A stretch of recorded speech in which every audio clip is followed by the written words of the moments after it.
இன்றே டவுன்லோட் செய்து உங்கள் ஃபேவரட் ஷோக்களை என்ஜாய் பண்ணுங்க. ஏதாவது எனக்கு வேணும்னா உடனே அடுத்த நிமிஷமே வாங்கி கொடுக்குற கேரக்டர். ஸோ ரொம்ப கேரிங்காக பார்த்துப்பாங்க. ஸோ நான் அதே கேரக்டர் வந்து இவங்க கிட்ட பார்த்தேன். கேஷுவலாக நாங்கள் 2 பேர் ஃப்ரெண்ட்ஸாக தான் இருப்போம். அவங்க 2 பேர் ஃப்ரெண்ட்ஸாக இருந்தாலும் நாங்கள் வந்து சும்மா அடித்து பேசிட்டு அந்த மாதிரிலாம் இருந்தோம். அப்போ இவங்க ஒரு நாள் வந்துட்டு சொன்னாங்க, என்னோட பர்த்டே அன்னைக்கு வந்துட்டு இந்த மாதிரி கிஃப்ட் கொடுத்தாங்க. ஆஸ் யூஷுவல் கிஃப்ட் கொடுத்துட்டு நம்ம கல்யாணம் பண்ணிக்கலாமா அப்படின்னு சொல்லி கேட்டாங்க. கிஃப்ட் கொடுத்துட்டு கல்யாணம் பண்ணலாம்னு கேட்டாப்ல. ஆமாம். திடீர்னு பிறந்தநாள் கிஃப்ட் கொடுத்துட்டு ஹாப்பி பர்த்டே சொல்லுவாங்க, இனிய பிறந்தநாள் வாழ்த்துக்கள் சொல்லுவாங்க. நம்மகிட்ட கல்யாணம் பண்ணிக்கலாமா அப்படின்னா இது எதிர்பார்க்காம இருந்திருப்பீங்களா? எப்படி ரியாக்ட் பண்ணீங்க? நான் ஒரு நிமிஷம் எதுவுமே என்னால் பேச முடியல. அண்ணன் எங்கே இருக்காங்கன்னு தான் ஃபர்ஸ்ட் தேடணும். ஆனா அவர் ப்ரப்போஸ் பண்றாரு, உங்களுக்கு லவ் வரல. வரல. ஓகே, அதுக்கப்புறம் ப்ரப்போஸ் பண்றாரு. அப்ப நீங்க எப்படி ரியாக்ட் பண்ணீங்க? டைம் வேணும்னு சொன்னேன். என்ன நெருடலா இருந்துச்சு? ஏன் டைம் வேணும்னு கேட்டீங்க? அண்ணா தான், அண்ணனோட பாசம் தான், அது மிஸ் ஆகக்கூடாதுல்ல. ஸோ அண்ணன் ஃபர்ஸ்ட் முக்கியம். அவங்களால தான் இவங்களை தெரியும். அண்ணனை மிஸ் பண்ண விரும்பல. ஸோ லவ் எனக்கு ஃபர்ஸ்ட் எப்படின்னா எங்களுக்கு லவ் வந்தாலுமே அண்ணனோட சம்மதத்தில் தான் எதா இருந்தாலும் நடக்கணுன்றது வந்து எனக்கு மைண்டில் வந்துச்சு. ஓகே, அண்ணா கிட்ட சொல்லணும். ஆனால் ரொம்ப பயமாக இருந்துச்சு. அப்போ நான் வந்து அண்ணிக்கிட்ட தான் அப்ரோச் பண்ணேன். ஸோ கொஞ்ச நாள் எடுத்துக்கிட்டேன். இவர்கிட்டே சொல்லலை. நான் அண்ணிக்கிட்ட போயிட்டு எனக்கு ரொம்ப பிடிச்சிருக்கு இவங்கள, ஆனால் எப்படி சொல்கிறதுன்னு தெரியல அண்ணி அப்படின்னு. அண்ணி ஃபஸ்ட்டு கொஞ்சம் கோவப்பட்டாங்க. அதுக்கப்புறம் வந்து நல்ல புள்ள தான், ஒன்றும் வந்து நெகட்டிவாக எதுவும் கிடையாது, அண்ணக்கிட்ட நான் பேசுகிறேன், ஆனால் நீ யோசிச்சு தான் சொல்கிறியா பல தடவை கேட்டாங்க. யோசிச்சு தான் சொல்கிறேன் அப்படின்னு.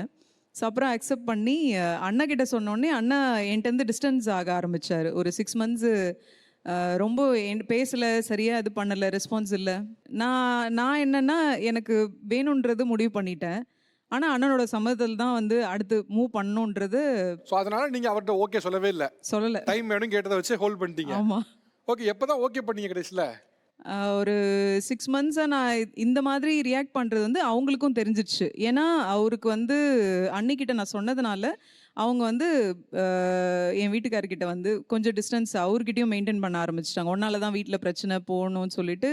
ஆனால் பிஸ்னஸ் போயிட்டே இருந்தது. கொஞ்சம் கொஞ்சம் இக்னோர் பண்ணிட்டு நடுவில் அவங்கக்கிட்டேயும் டிஸ்டன்ஸ் ஆச்சு. நான் என்ன பண்ணிட்டேன், இவருக்கே கால் பண்ணிவிட்டு நான் உங்களை விரும்புகிறேன், கட்டினா உங்களை தான் கட்டுவேன், எனக்கு ரொம்ப பிடிச்சிருக்கு அப்படின்னு சொல்லி மூவ் பண்ணேன். அப்புறம் நானே ஃபோன் அடித்து சொன்னோடனே இவர் ரொம்ப ஸ்ட்ராங் ஆகிட்டார். ஓ, அந்த புள்ளையே ஸ்ட்ராங்காக இருக்குது, நம்மளும் ஸ்ட்ராங்காக பேசலான்னு அவங்க அப்ரோச் பண்ணியிருக்காங்க. ஆனால் ஃபர்ஸ்ட் அப்போஸ் பண்ணாங்க அண்ணா. ஏன் எது நெருடலா இருந்துச்சு? வேண்டான்னு சொல்றதுக்கு எது நெருடலா இருந்துச்சு? விஷயம் என்னென்னா சொந்த பந்தங்கள் சார்.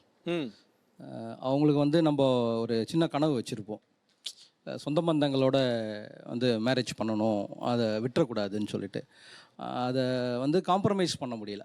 இப்படி போகும்போது அதை அக்செப்ட் பண்ண முடியல எங்களால். ஸோ உங்களுக்கு பேசிக்காக சொந்தக்காரங்க வந்து என்ன சொல்லுவாங்களோங்கிற ஒரு இது இருந்துச்சு, சொந்தத்தில் கல்யாணம் பண்ணி கொடுக்கணுங்கிற ஒரு இது இருந்துச்சு.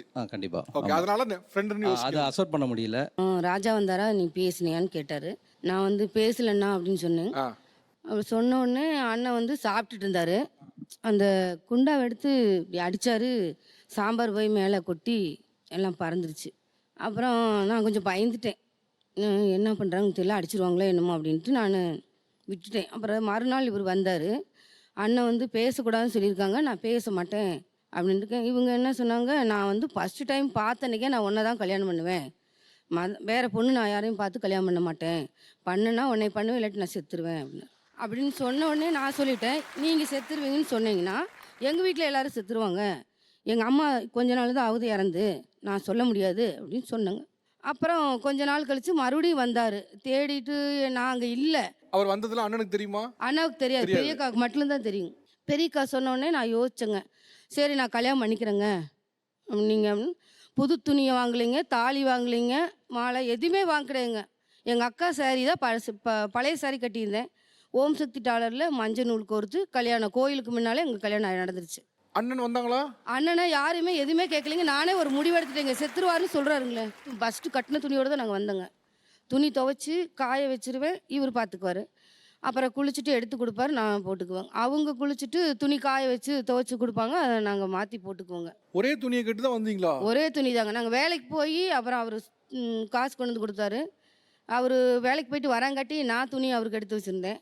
என்கிட்ட காசு இருக்குன்னு சொல்லி அவர் வராங்காட்டி அவர்கிட்ட காசு எடுத்துட்டு செஞ்சுட்டாரு. அந்த மாதிரி நிறைய அதில் நடந்திருக்குதுங்க. அப்புறம் அன்னைக்கு சாப்பிட்றதுக்கு சாப்பாடு இல்லைங்க.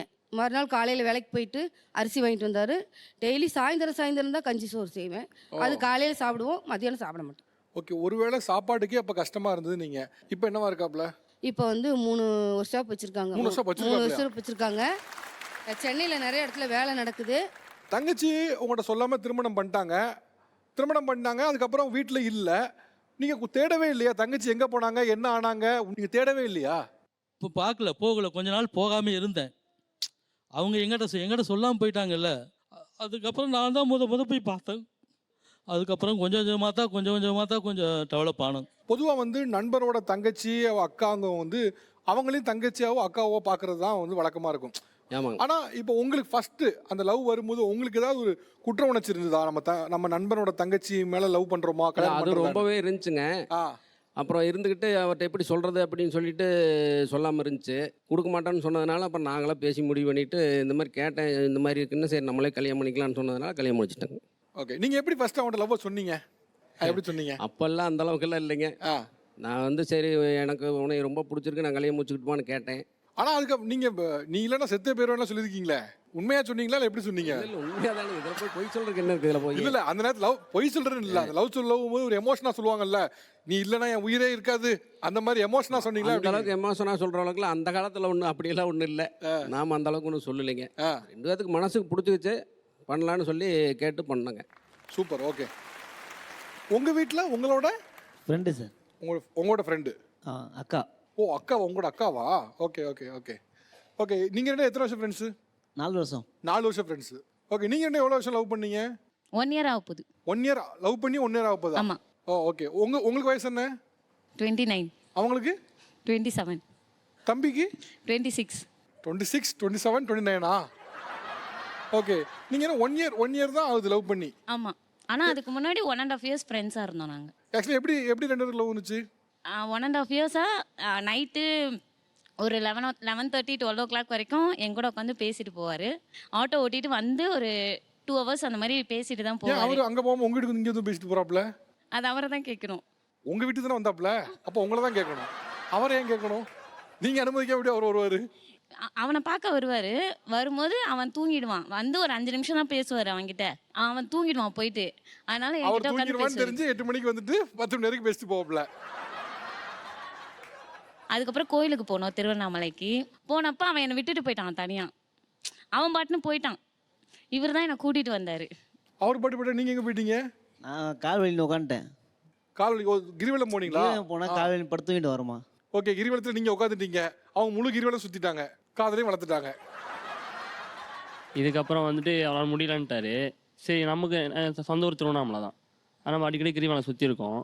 சரி ஓகே இவங்களை கூட சுற்றிடுவோம் அப்படின்ட்டு அவர் முடிகிற வரைக்கும் அவர் வரவே இல்லை. முடிஞ்சதுக்கப்புறம் தான் வந்தார். முடிச்ச உடனே அதுக்கப்புறம் வந்து வீட்டுக்கு வந்ததுக்கப்புறம் சொன்னாங்க, நான் 1.5 வருஷமாக ரொம்ப கேரிங்காக பார்த்துருக்கேன், நான் லவ் பண்ணுறேன் அப்படின்னு இவங்க தான் ஃபஸ்ட்டு சொன்னாங்க.